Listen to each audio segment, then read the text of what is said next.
niya kung paano tumunog. Ganda oh. Ayun. Oh, di ba? Tunog pa lang. So, ganda nga naman niya pagka na-modify ito, pagka na-set up. Ganda oh.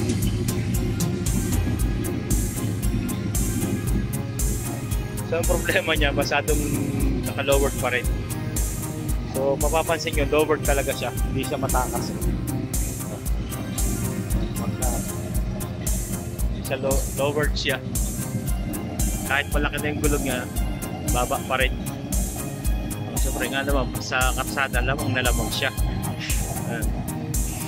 Nagpapalit lang pala ng gulong. Yan, nagpapalit lang siya ng gulong. Kasi akala ko ba't umuusok kanina. Yung pala ano, yun pala nakalimutan daw yung handbrake. Yan. Diba?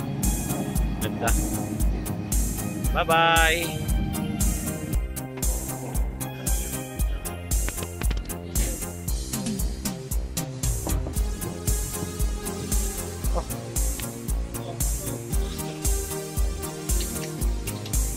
Kita umuusok.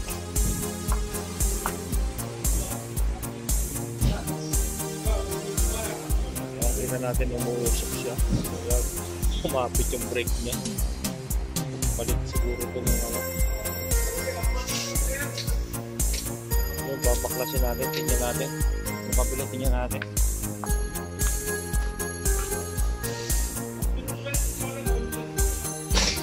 Yung kabila lang kumapit. Parang nagpalit sila ng gulong.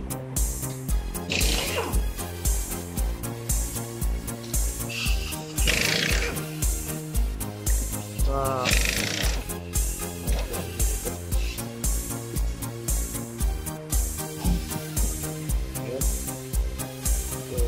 natin yung unit.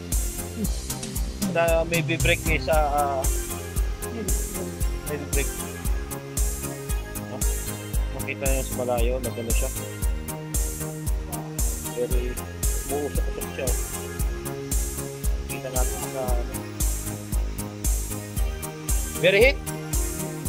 Oh, kita natin umuusok oh. Yan.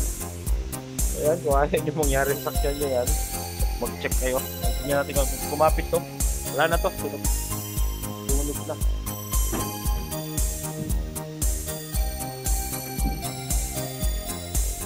Kumapit yung brake niya.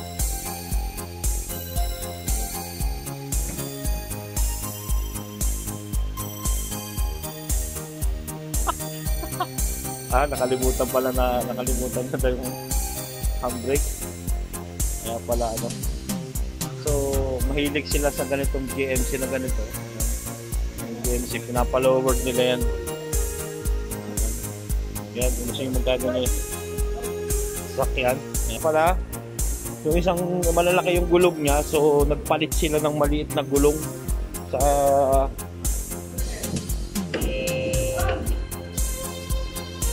alas. So yung pinalit niya pala, so matataas lahat yung gulong niya, yung size hindi pantay, maliit yung sa dulo. Kaya pala ano, ayan, GMC yan. Ayan.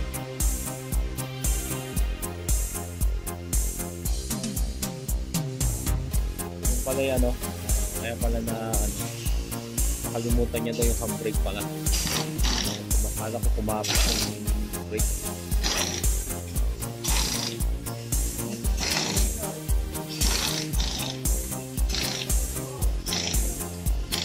Binalik ko na sa dating size ng ayan o, buusok-usok. So yung gulong niya dati maliit, yun, maliit nga yung size niya. Now same tire.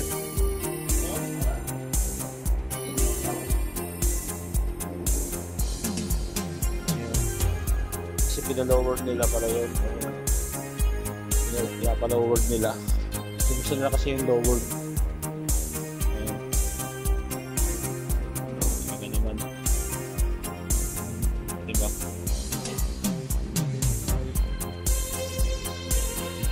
Ito magkano lang palit ng shock absorber na matataas. Hey, hi!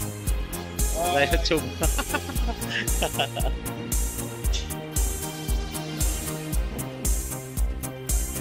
Palit pala siya ng mga gulong. Ayan. So mababa pa isa. One side.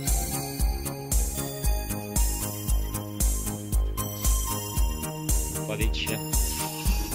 Ayan. Tapos kira. Nabara. Ang gulong. Ang gulong na nilagay. Balik natin dito sa ano pala. Mali. Ito pala yung original na gulong size niya. Ayan. Mali-mali na tayo. Sige. Oras na tayo wala pa tulog. Ito yung ginagay nila. Maliit na siya. Maliit siya ng problem sa ano.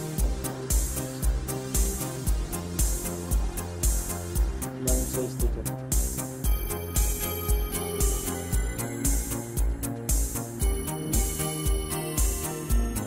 Mataas kasi yung 65 by 65 18 8 by 18 na ito.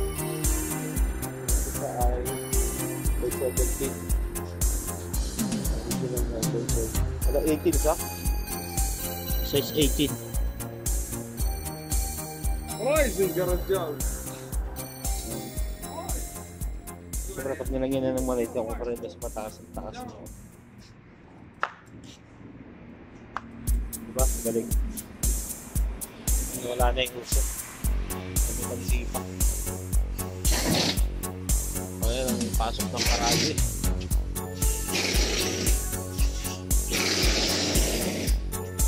Pagkakas sa taas na maya-maya. Ang ganda yan. GFC. Single cabin. Papalitan ng ano sa akin. Nabalis na rin yung gulong.